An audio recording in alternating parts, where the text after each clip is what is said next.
صحیح مسلم میں حدیث ہے 2005، امام باقر علیہ السلام جو امام زین العابدین کے بیٹے ہیں اور مولا حسین کے پوتے ہیں، انہوں نے روایت کیا جابر بن عبداللہ سے، اور امام باقر سے ان کا بیٹا امام جعفر روایت کرتے ہیں 2005 نمبر حدیث کے نبی علیہ السلام جب کبھی بھی خطبہ دیتے تو فرماتے اما بعد فإن خیر الحدیث کتاب اللہ وخیر الہدی ہدی محمد صلی اللہ علیہ وآلہ وسلم وشر الامور محدثاتها وکل محدثۃ بدعہ وکل بدعۃ ضلالہ وکل ضلالۃ فی النار۔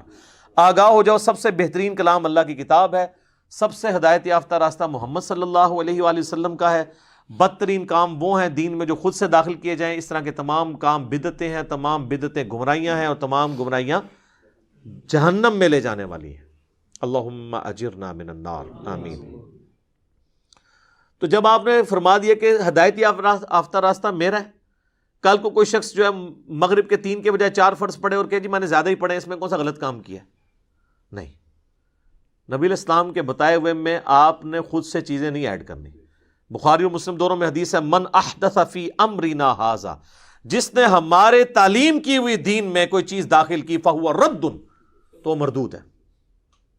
ہاں، دین اصل اپنی جگہ پہ موجود رہے، آپ اس کو فیسیلیٹیٹ کریں تو آپ کو ثواب ملے گا۔ وہ صحیح مسلم میں حدیث ہے جس نے دین میں اسلام میں اچھا طریقہ جاری کیا، جتنے لوگ عمل کریں گے اس کا ثواب اسے ملے گا، اور جس نے عمل کیا اس کے ثواب میں بھی کمی نہیں ہوگی، اور جس نے جاری کیا تھا اس کو سب کا کمبائنڈ ثواب ملے گا، اور جس نے برا طریقہ جاری کیا تمام کا وبال اس پہ ہوگا، اور وہ جو خود کر رہے ہوں گے ان کے وبال میں بھی کمی نہیں ہوگی۔ اس میں الفاظ ہے سنتن حسنتن، یا حالت رفع میں پڑھیں سنتن حسنتن اور سنتن سیئتن، اچھا طریقہ اور برا طریقہ، اچھی بدعت اور بری بدعت نہیں۔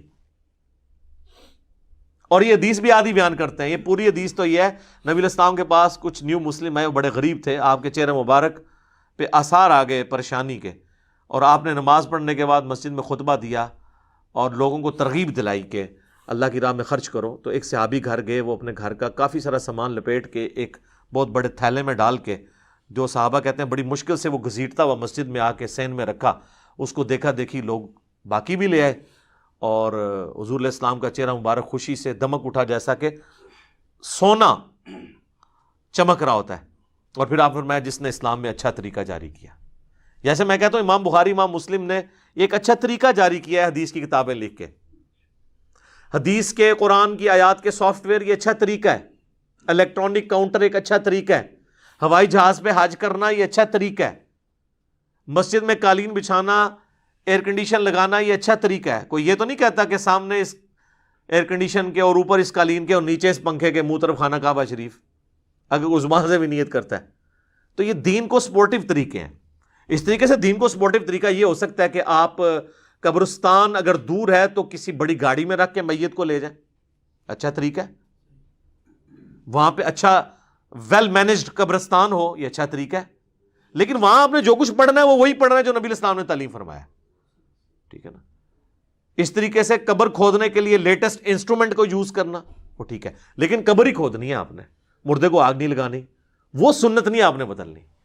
تو اچھا طریقہ اور چیز ہے، اچھی بدعت اور چیز ہے۔ باقی یہ جو سہارا لیتے ہیں نا صحیح بخاری سے کہ حضرت عمر نے تراویح کی جماعت کے لیے کہا تھا نعم البدعۃ ھذہ، یہ کتنی اچھی بدعت ہے۔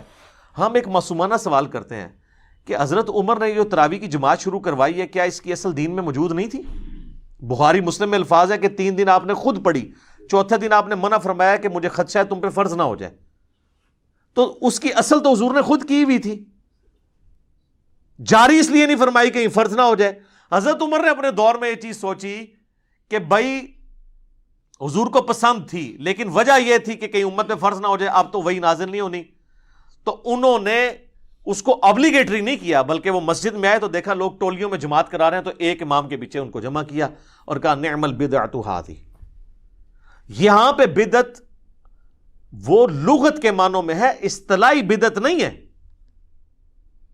اور دیکھ لیں انہوں نے ایک مردہ سنت کو اس طریقے سے زندہ کیا، لیکن چونکہ حضور نے اس کو جاری نہیں کیا تھا، امت نے اس کو ایکسیپٹ نہیں کیا۔ آج کسی کی جرت نہیں ہے وہ کہہ دے کہ تراویح جو ہے اس کی جماعت فرض ہے۔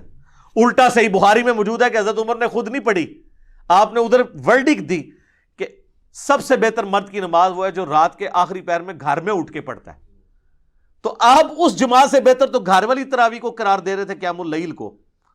حضرت عمر نے تو اس میں الفاظ نہیں کہ آپ نے خود پڑھی ہو، بلکہ وہ گھر سے وزٹ کیا واپس چلے گئے. تو دیکھ لیں خلفائے راشدین بھی اگر کسی مردہ سنت کو زندہ کرتے ہیں نا، دین کا حصہ نہیں اسے بنوا سکتے. وہ دین وہ ہے جو آسمانوں سے نازل ہوا ہے.